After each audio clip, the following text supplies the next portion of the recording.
We'd been in the new house 3 days when the neighbor across the street waved and called me by a name that wasn't mine.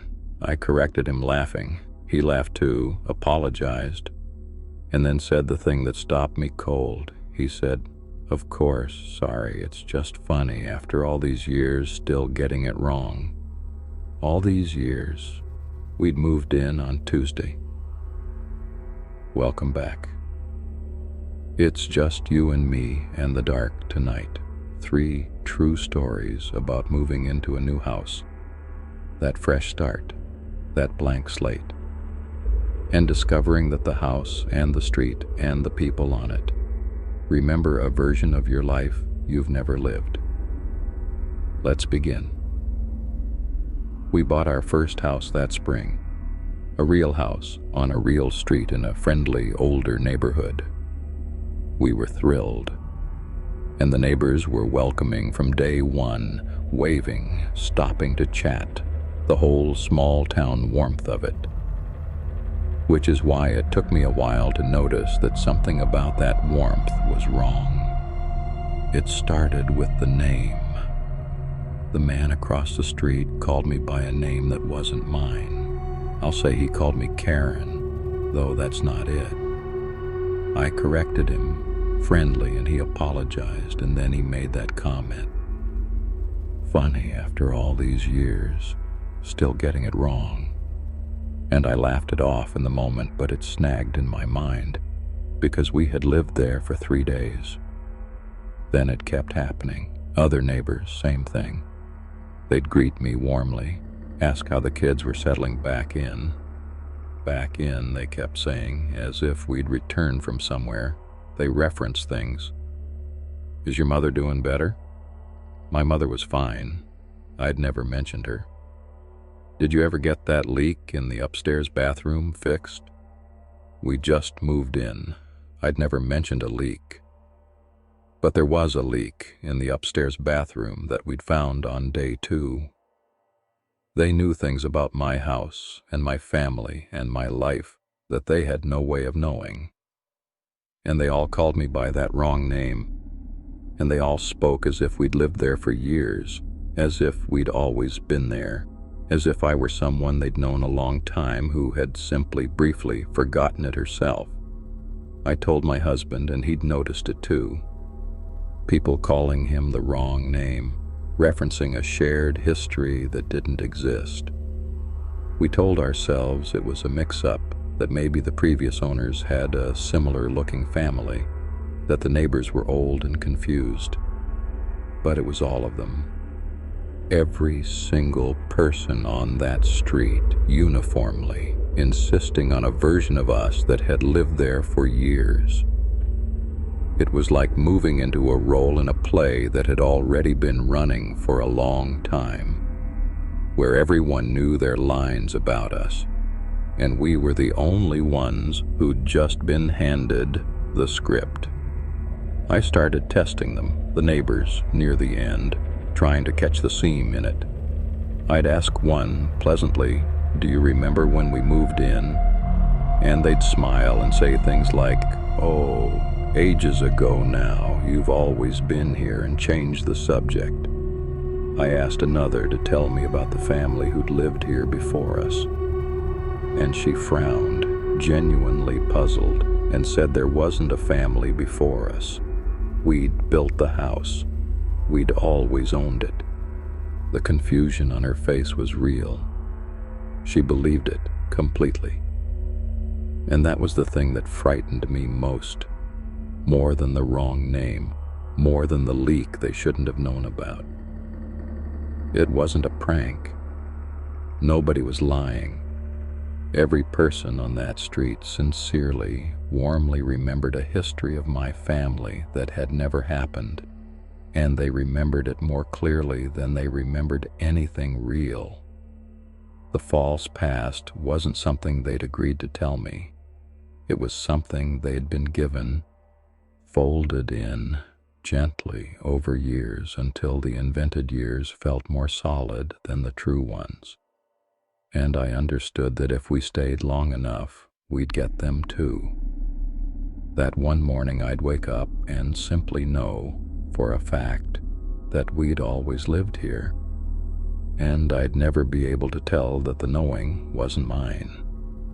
The thing that made us leave was the attic. We were unpacking, storing boxes up there, and in the far corner left behind was a framed photograph, a family portrait, and it was this house, our house, the living room I now sat in every night, unmistakable. But the family in the photo wasn't us. A different family in old-fashioned clothes posed in our living room. A mother, a father, 2 kids, and the mother. The mother was standing exactly where I stand, in a pose I catch myself in constantly. One hand on the back of the armchair, head tilted just so. My exact pose, my exact spot. A woman who wasn't me, who looked nothing like me, standing in my house, in my posture, decades before I was ever there. And on the back of the frame, in faded pen, was written the wrong name, the name the neighbors kept calling me. We understood, then, in the way you understand a thing you can't prove. The street wasn't confusing us with someone else. The street was waiting for someone. That name, that role, that woman with her hand on the armchair. The house and the street had been holding the part open, and every family that moved in got called by it, got folded into it, got slowly told, warmly, patiently, by everyone around them, that they'd always been here, that they were her, that they'd simply forgotten. We left before it finished, but I still catch myself, years later, standing with one hand on the back of a chair, head tilted just so. And I don't know if that was always how I stood, or if, in 3 short days, that house started teaching me how. That street had been rehearsing its story for a long time. The next woman got a welcome basket, warm and thoughtful, from neighbors who, as it turned out, did not exist at all. She'd moved into a new place, and on her second day, she found a lovely welcome basket on her porch, homemade jam, cookies, a bottle of wine, a handwritten card. The card was signed by several neighbors, first names and house numbers, welcoming her to the street. She was touched. It's a rare thing, that kind of warmth. She wrote a little thank you note and planned to drop it by the houses listed. And when she went to do it, the houses were wrong. The house numbers on the card didn't match the street. Some were numbers that didn't exist. The street didn't go that high. Others were real houses, but when she knocked, the people who answered had never heard of the names on the card and hadn't left any basket, and had lived there for years. Nobody on the street had signed it. Nobody on the street knew the names. The basket had come from a group of neighbors who, as far as anyone could tell, did not exist and never had. She might have let it go. A wrong address, a basket meant for someone else. But she'd eaten some of the cookies, and that night she got sick, not poisoned, nothing like that. Just a deep, strange, feverish sickness, and in it she dreamed of the neighbors from the card. She saw their faces, their houses, their street, her street, but different. Older, the houses she knew, but somehow from another time. And in the dream they welcomed her warmly and told her how glad they were she'd finally come, how long they'd been waiting, how she'd fit right in, how she'd never want to leave.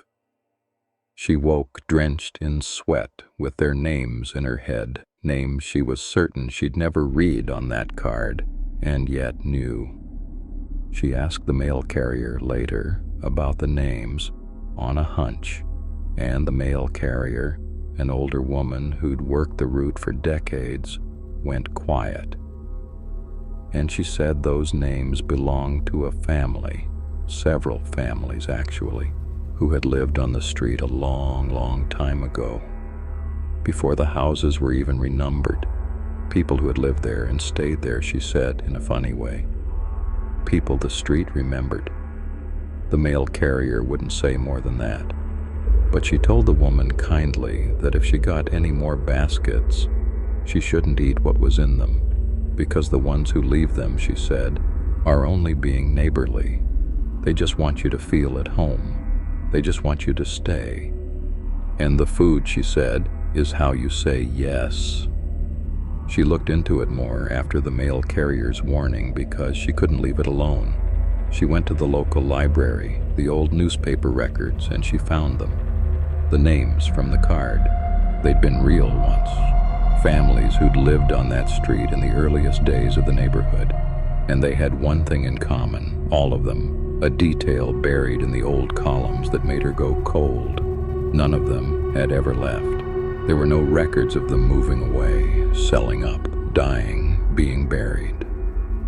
They'd lived on that street, and then simply stopped appearing in any record at all, still listed at their addresses year after year, long past any natural lifespan, until the paperwork just quietly forgot to keep asking. The street had absorbed them, and now, apparently, they were the welcoming committee, the old residents who never left, greeting each new family with a basket, a card, a bit of homemade food, and a single unspoken invitation. Eat this, feel at home, stay the way we stayed, forever. She understood then why the mail carrier had warned her. The basket wasn't a gift, it was a membership form, and the eating was the signature. She threw the rest of the basket away and moved that year, but she still doesn't eat anything left on a doorstep, not ever, no matter how kindly it's signed. A gift left on a doorstep can be a kind of test. The last story tonight is about a single object found in a new house that told a family exactly who they'd become. A young couple bought an old house and, cleaning out the attic before they moved their things in, found a box of the previous owner's belongings left behind. Mostly junk, old papers, a broken lamp. But at the bottom was a photo album. And curious the way you are, they sat down and flipped through it, and it was a family album. Decades of photos of a family in this house. Holidays, birthdays, ordinary days. The same house, their house, through the years, full of a life that had happened before them. And as they turned the pages, the photos got more recent. The clothes changed, the furniture updated, the house modernized into the one they just bought. And on the last few pages, the most recent photos, the family in them was them, the young couple, in this house. Photographs of the two of them, in rooms they'd only seen for the first time that day, at a Christmas they hadn't had yet, holding a baby they didn't have, older, settled at home. Photos of their own future in this house that no one could have taken, tucked into the back of an album left behind by the family before them. As if the album didn't belong to any one family at all. As if it belonged to the house and simply kept filling itself in, family after family, a continuous record of everyone who would ever live and grow old and stay there. Forever. They put the album down. They talked about it for a long time in the empty house, that first night. And here's the part that chills me. They didn't leave. Because the photos were happy. The couple in them looked content and loved and old together, in a beautiful home. And some part of them looked at their own smiling future faces and thought, well, that doesn't look so bad. That looks like a good life. And they decided to stay. They unpacked. They moved in. And the woman who eventually did write to me years later told me she's happy. Genuinely. They've had the Christmases in the album. They've had the baby. They're growing old in the house, just like the pictures. She has a good life, exactly the one the album promised. She told me she and her husband made a rule early on that they've never once broken. They will look at the album. They do sometimes on quiet nights.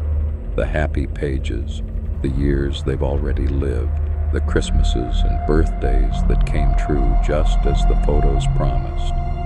But they will never turn to the pages that haven't happened yet.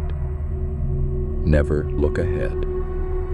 Because that first night, they'd flipped near the back before they meant to and seen a few frames further than they should have. And there was one photograph near the very end of the album that she's never been able to forget and never been able to make herself look at again.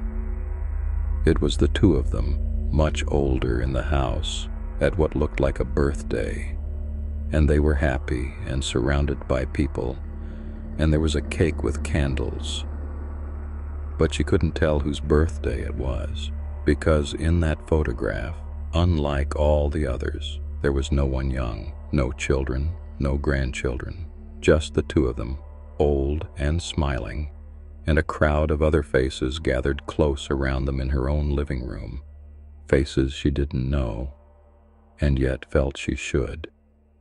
Welcoming faces, she'd thought at the time, and it took her years to place the feeling.